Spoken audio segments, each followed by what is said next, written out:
when you hear people read lines and it immediately feels like they wrote the lines from their voice, these two immediately sounded like these characters. Yeah.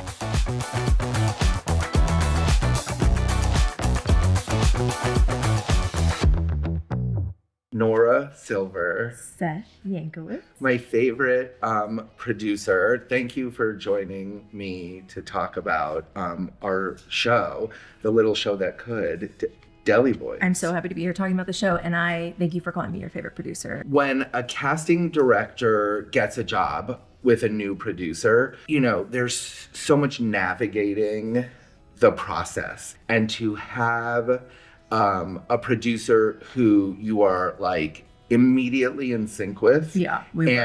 And you could call and cut through and just get stuff done. It changes the landscape of the job. Yes. And I can't thank you enough for being that person. That's so sweet. Because the Deli Boys casting process from pilot through series was almost in a weird way like how I was trained as a casting director. That's you know, we couldn't just do the obvious, like, Zero. Hey, call the agent and get the person in. No. Right. Zero. This Right. was a very hard job we gave you. Yeah. Yeah. Hopefully you were very ready. Yeah. And so I'll just like start out by saying when we got the call from 20th Television to interview and we got the script, I was like, I better learn where Pakistan is. You did come in like dropping facts about the Pakistan and India like war. Like it was like, I was really like, this person did their homework. Yeah. Well, because Stephanie Levinson at 20th said Angel. they want authentic casting. Yes. And Angela as well. And I was like, okay, I can do authentic. And so I like quickly quickly did a Google search like India, Pakistan, and like you know, a war popped up. And I was like, oh wait, we can't cast Indian actors in this. It was a big conversation. Right. And yes, it was very important to understand the nuances of that. And Right. you really did. Yeah. We were obviously so precious with this one and wanted to get it right. And Yeah. I feel like, yes, you can meet a lot of casting people who are like, here are the funniest people in the world. But Right.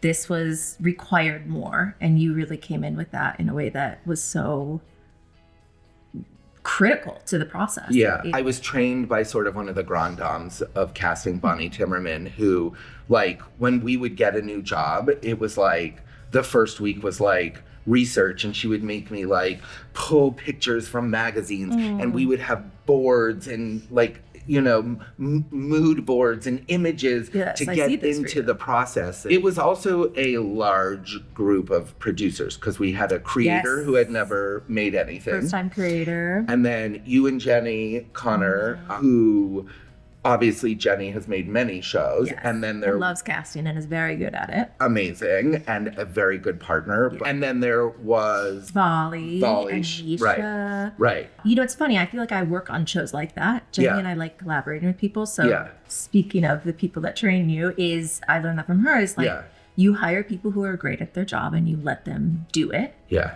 And you were great at your job. And so that is not, you know, she's not a micromanager at all. She's like, go do the thing. We went far and wide. It then got to a point like where I was like, we don't have enough people. We need to, and we started combing the streets. Oh, literally combing the streets. I like had sent my associate into the valley where she lived.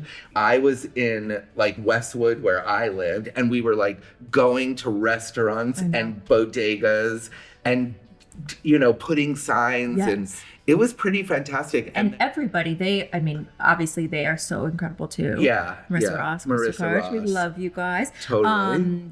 And did the same thing. It's what the show required, which is not the easiest job to take. Tell me about like why you and Jenny, what drew you guys to the script and to wanting to really, you know, push it up the hill and get it made? I mean, it was so funny. Yeah. it had such a specific, fresh voice. Abdullah's writing was so strong and specific. And ultimately, what we really liked and responded to was this story about two brothers. Yeah. We love sibling stuff. I thought that was really grounded. And it's so, at that moment, 2020, it was so rare to read something with such hard comedy. Yes. It was just really made us laugh so hard. The cultural specificity and the lens that the show came through, I think, was very intriguing to us and interesting to us. But it was really just, the words on the page were really funny. They were. The vision for the show and what Abdullah wanted for these brothers across the first season was really just, we fell in love with it. You hinted at this, but as you know, this has been a show that is really the little show that could. Yeah. It survived COVID. Yeah. It survived a strike. Just has gone through so much, and we've had advocates at every level, which is kind of incredible. And I think also say, like, everyone we hired, we were like, you better not.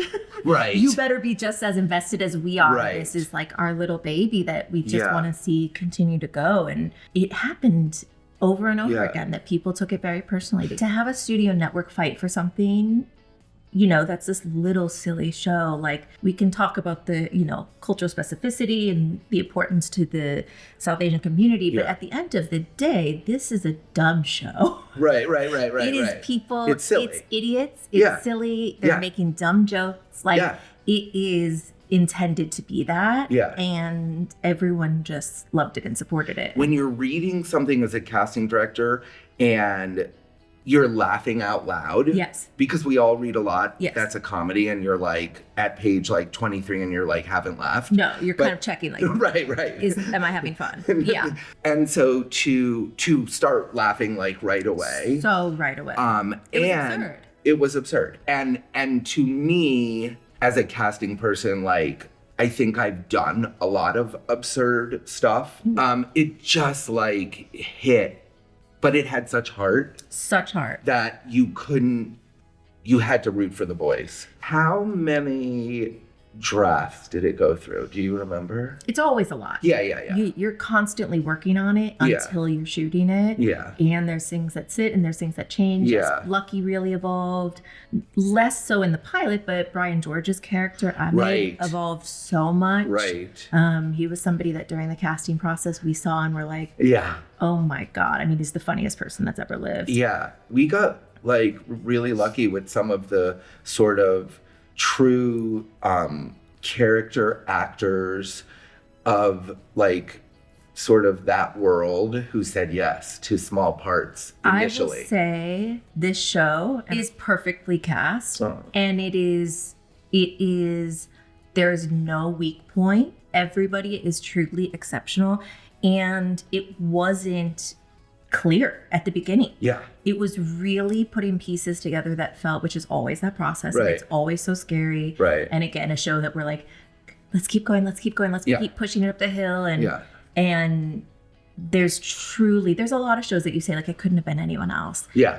This show, it could not have been in any of those parts anyone else. Yeah. This show, the actors really brought the words to life. Yes. And then plus. Yes. And then the writing obviously like met it. Yeah. And it did come together so piecemeal. And now I'm like, the three of them, Porna, Asif, and Sagar, are magic together. And that's not like people say that. Yeah. But there's nothing like it. Yeah. One of our publicists called me yesterday and was talking about they're doing some press. And she was like, you get them together to do press and there's like, it's like they're glistening. Yeah. And that is what you dream of. Yeah. It's certainly what you dream of for a show like this.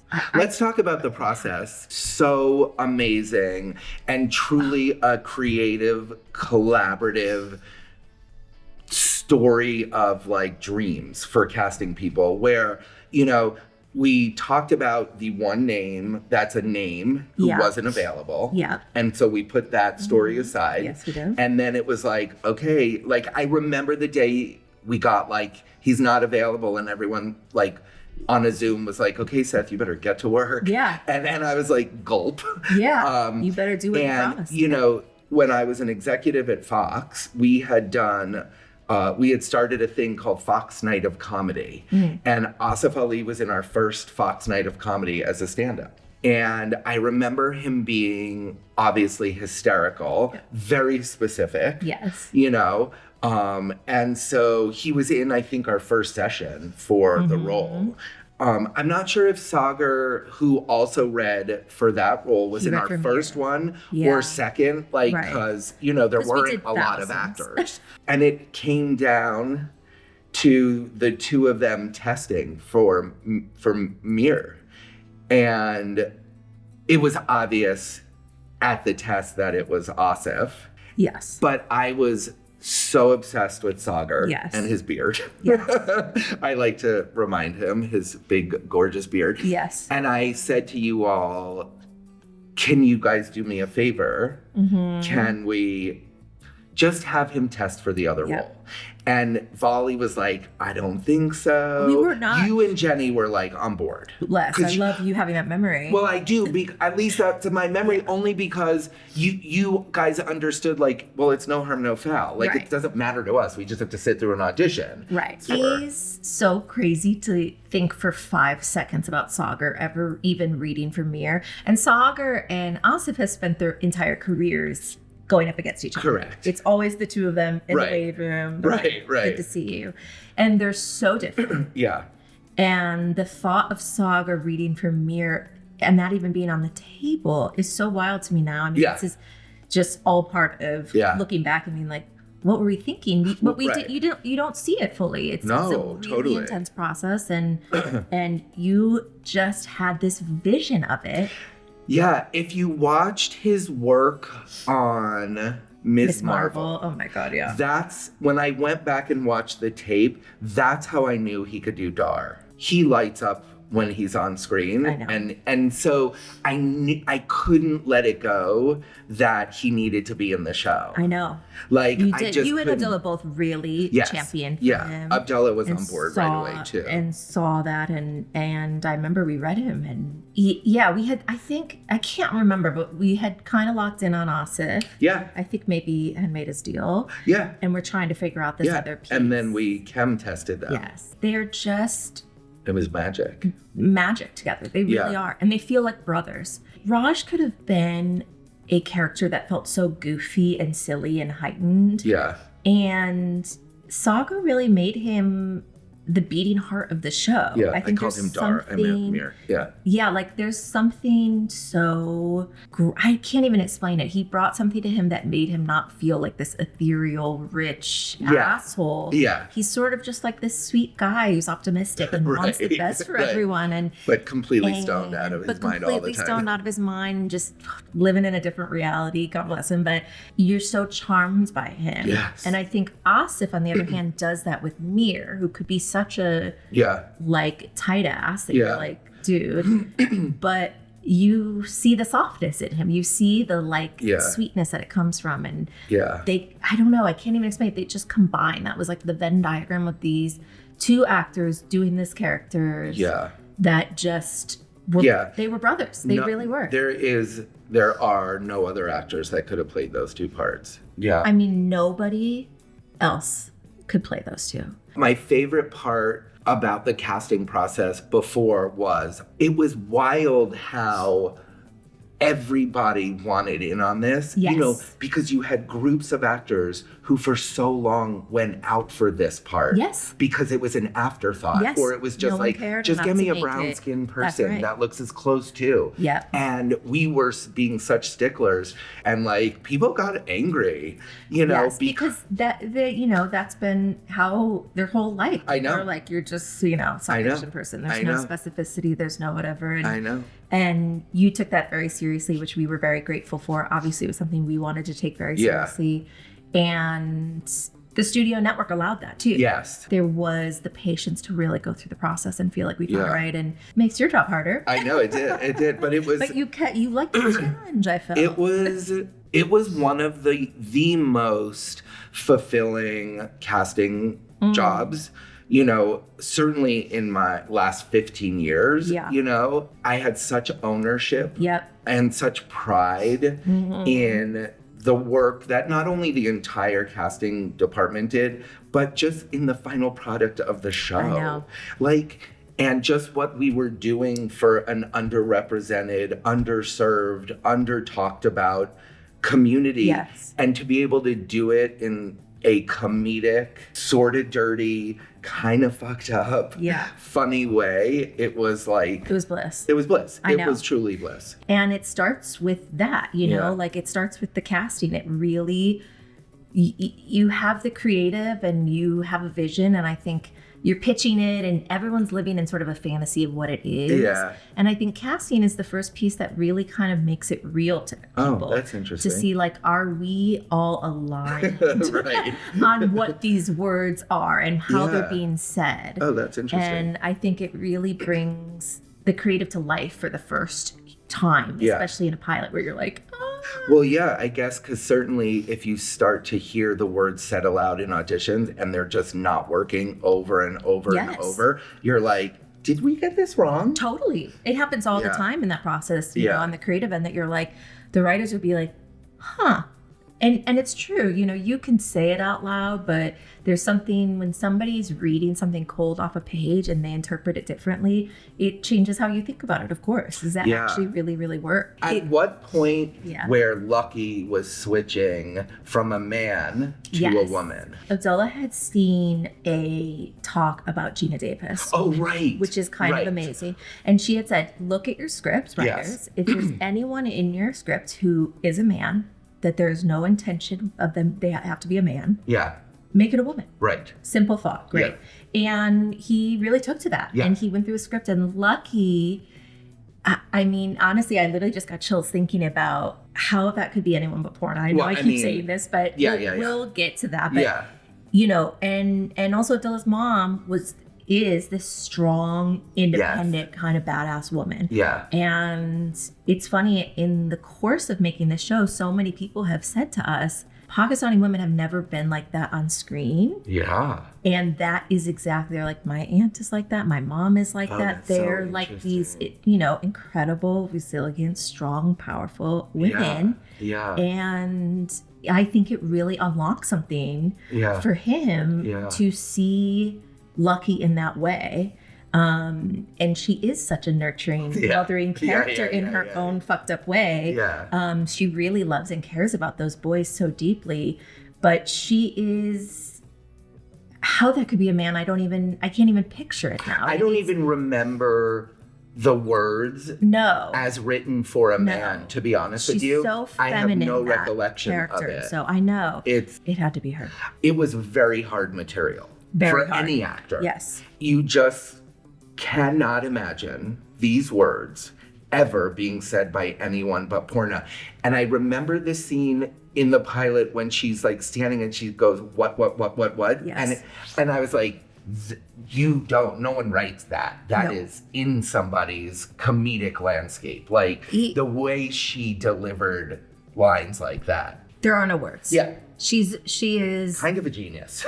Beyond a genius. I remember we met her, and I still think at this point people were kind of like, she's not available. I know. But we like met her, and she's so unassuming kind of when you meet her, but she has this air about her that's very like kind of like elegant. Regal. She just is the funniest, coolest person in the entire world. Yeah. And very humble, and had only been acting for like a decade. Yeah. Something silly. Her first show was like the night of. Yeah. She was like a marketing exec who was like, maybe I'll try it. Yeah.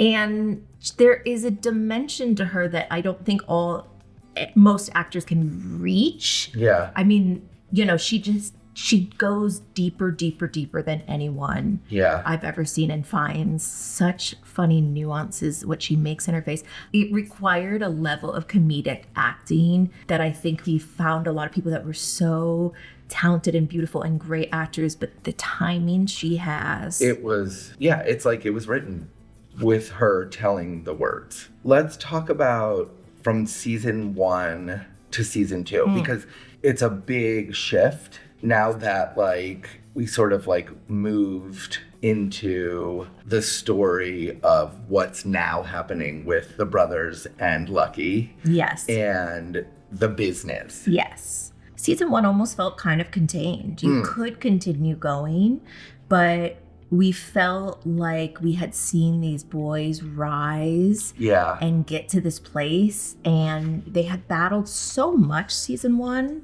We felt like we needed sort of like a singular big bad. They had all these like rivals and people and all these amazing different gangs of, people and these things that they had to go up against. Right, in season 1. In season 1 that I think we wanted to be a little bit more focused in season 2. And that came down to casting in a big way. That was like, who can we introduce?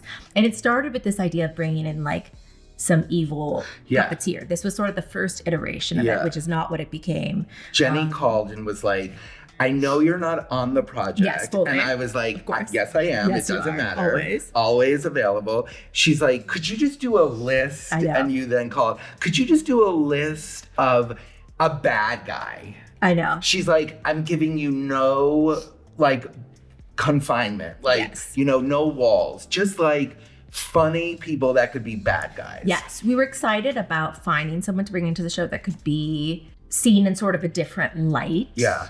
And also a very cool thing that happened is cool comedy people were interested in this show, but critically it had done so well. Yeah. And, within the comedy community, we had a lot of people who were interested in the show. Incoming calls we love. Yes. We live for. And so that was exciting too. It like was just a show that felt like people wanted to be a part of. Yeah. And it kind of felt like we had our pick of the litter in an exciting way. Yeah. Like you just broke our brains open in a fun way. And who we ended on. Yeah. Fred Armisen. Who, like, when you are a casting director and you get to, like, just come up with ideas, it was an amazing he's on every list. Like, Fred Armisen is one of those people that casting people, I think, die to cast. Again, we had given you so little. Yeah. I think coming to that idea was really, for us, felt so exciting and fresh.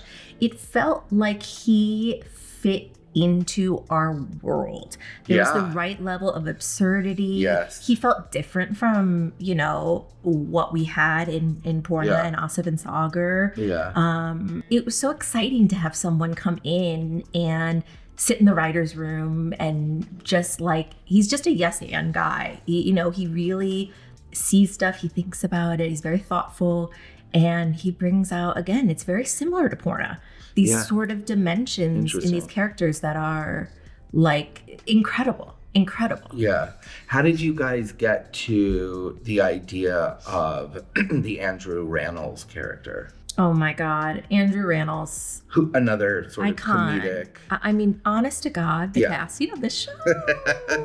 Season 2 gets even more unbelievable. We had this idea of bringing in a character who, again, could be sort of an adversary. We got there. Adversary to the boys. And what we had talked about a lot was season 1 was about them getting in control of their drug empire. Right. And season 2 is like when you are successful in a dark world, what actually comes for you is sort of the like polite society, as we call it. Right. And politics and stuff. You become a threat to people that are outside of your world. It's like the rival gangs are no longer the problem. Right. I want to throw a quick shout out actually before I forget to Jake Prezant, who auditioned in the pilot with a scream. Yes. That was the only thing. And we all watched it and thought, it has to be him. Right. And Matthew's still with us. Yeah.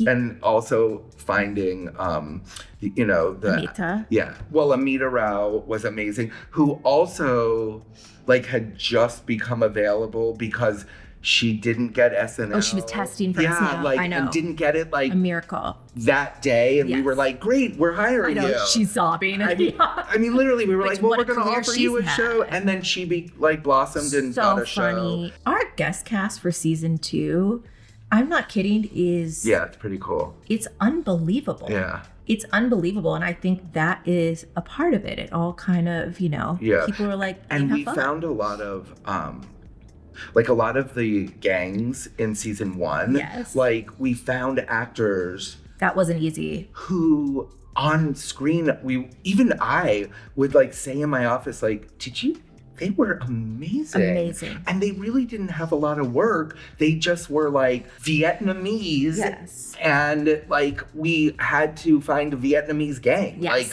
and so we were Rose, like, baby. do you know what I mean? And so we were like, some people can audition and then fall flat on production. And everybody really stepped up. I'm telling you, every single person. It's also a test to all the directors and, you know, Jenny and you. We and had like great the directors. Producing of it. But Michelle like, Nader.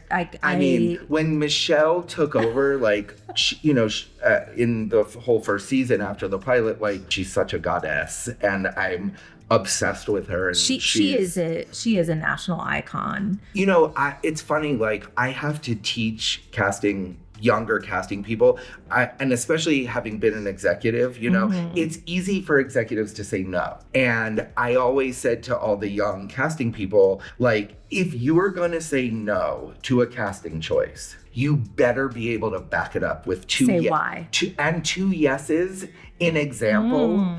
Whether they want to use it or not, that shows them that you're in it with them. Yeah. And interesting. Not just say no for no sake, because that's easy. Yeah. You know, and I think it's hard because some executives are homegrown, as we call it, where they've never been on the line casting. So they don't understand how hard it is to get that choice to them. Like, I have to go through 5 producers, a director, like... Those are the last steps. Correct. You've been at the restaurant.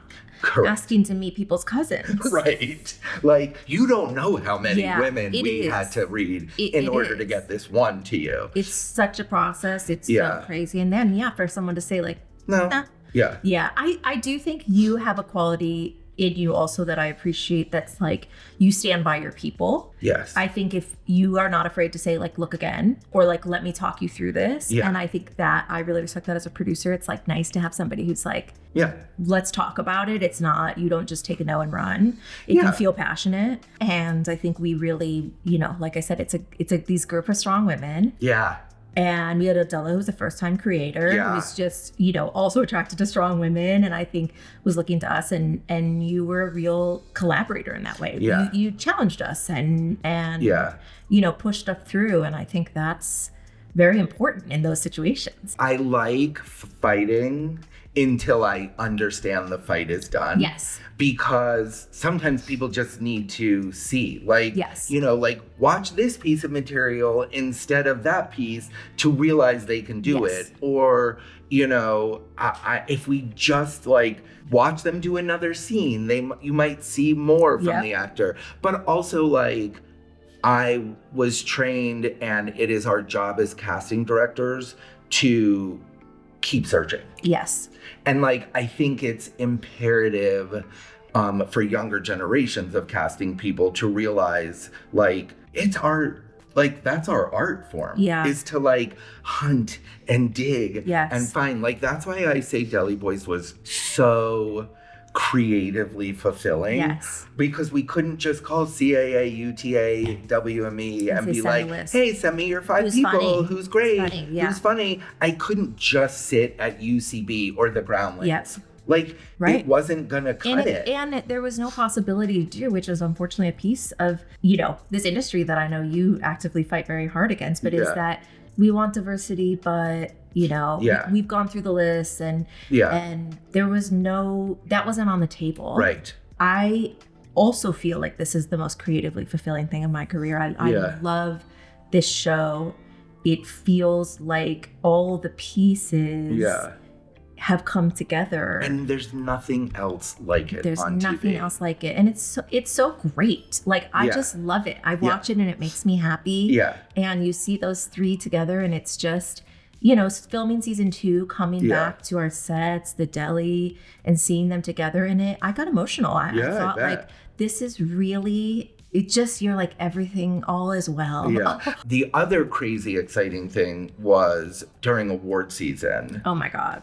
how Porna and then Asif and Porna and Sagar, they got different nominations. And, look, as much as I was like dreaming of an Emmy nom for casting, I knew I knew it was a stretch because it was like, again, the little show that could. But we did get an Artios, which is this Casting Society of America nom for Best Comedy. Yes, we did. Which I was very proud of for the entire casting department. When Porna won, I got a lot of emails like, congratulations, and I have to say, that was enough for me as casting. I truly was like, it's the acknowledgement, albeit not like casting directly, is casting, and it is. And her winning just, I walked around with my head held high for days, being like, we had a part in that. The success of the show, how critical, I think it was the #1 comedy on Rotten Tomatoes that year, maybe unbelievably critically well received. Again, for a show that's not for everyone. I know. It's violent and bloody and weird and whatever. And that is casting, that is what you did. Yeah. Of course, as I said, it's such a collaboration, unbelievable. Of course. The show would not exist without those three. That I feel really for sure confident saying that. You rarely get pure magic from moment one. You've worked on shows, I've worked on shows, sometimes it takes an episode or two for the leads to find their togetherness. That, I think, has been such a key to success, is they felt like brothers immediately from second one. Immediately. And then when Porna came on there, it felt like she had been in their lives at this company, being their auntie since they were children. They didn't really know each other. No. And we didn't have a ton of lead time. And, I think we had a rehearsal or two. It really wasn't a ton of prep. And they had it immediately, and it's organic. They are on set, running lines, just chatting, holding hands. They just all love each other. They're and it's perfect because, again, they're so different. They have I don't even know how to say it, that it could possibly people could the casting gods aligned in a way that I'm literally sorry to every other show, this is the one. If you have to sort of say #1 casting, it's such an interesting show to speak about in this way. But I'm also it was magic. How do we think season 2 will come across, being that we're gonna lose some of our faves and really introduce new characters, some new characters? How do you think? Season 1, we had started the room, and then there was the strike, and we were down for 6 or 7 months, and I think there was something about that setup that actually gave us time to think. Not ideal to be striking, but it was almost to our benefit when we came back to return and sort of feel like we had sort of all marinated in this for 6 months. Everyone went off and sat in it and came back. This season was much different. We had very little time. It was just rushed, and we were flying by the seat of our pants, and we were reading scripts that weren't fully done. And this season is so good. It is really a beautiful escalation from season 1. I think it's gonna feel different in the right way. So I guess my final big question, oh my god, is why casting? I think casting, to me, as I said earlier, is bringing it to life for the first time. You get to see things through such a different lens. Listen, I love TV. I know you love TV. I know probably anyone listening to this loves TV. It's such an integral, outstanding part of the process. And I think a show like Deli Boys is a great example of, these were people that felt like they hadn't had these parts. They hadn't had access to these parts. They never thought they were going to be #1 on a call sheet. They never thought any of these things. And all of that is incredible and important. And I'm so proud of it. I will say also, great casting allows not just for people to say I see myself on TV, But to see someone that doesn't look anything like you and you understand who they are and you see the human and you connect with them and you relate to them. And I think this show did that in a million ways. These actors brought this show to a very universal dimension and Look, I've only ever been casting, right? It's all I know how to do. And so for me to get to work on shows or films that are on TV for the world to see, I don't think people dream and think their dreams will come true. And then, you know, it's like proof. Like sometimes I sit and I'm like, I'm working in Hollywood for going on 27 years. I know. Making television shows or movies. I know. Like I could never have dreamed about this as a And you're changing people's lives, not just our actors, but people who, again, saw themselves on screen for the first time. Yeah. And there's so many people I know that Deli Boys especially was so significant. Yeah. That's like, this show doesn't exist without casting. Obviously, there's a million pieces and the writing and the directing and all the departments and the production, and God bless our line producer, Aisha. I mean, there's just people at every level, but was about the execution always. Yeah. It had to be executed right. And that is very meaningful. You should be very proud of that. Like, I feel like this is a special show. I mean, I know. But I feel that way. And I feel like you feel that on set. And I think all the actors who show up on that set feel it and level up. And, you know, we had Kumail Nanjiani, Tan Francis back, Lily Singh, like all of these people that are like huge, groundbreaking, that showed up because of what the impact you started and the impact there. That's very it's very cool. Well, Nora, you know you're my favorite, and I love you. And I love you. So thank you for hiring us and trusting us, doing the job as you promised. And thanks for coming to do this with me. You're the best. I love you. I love you too.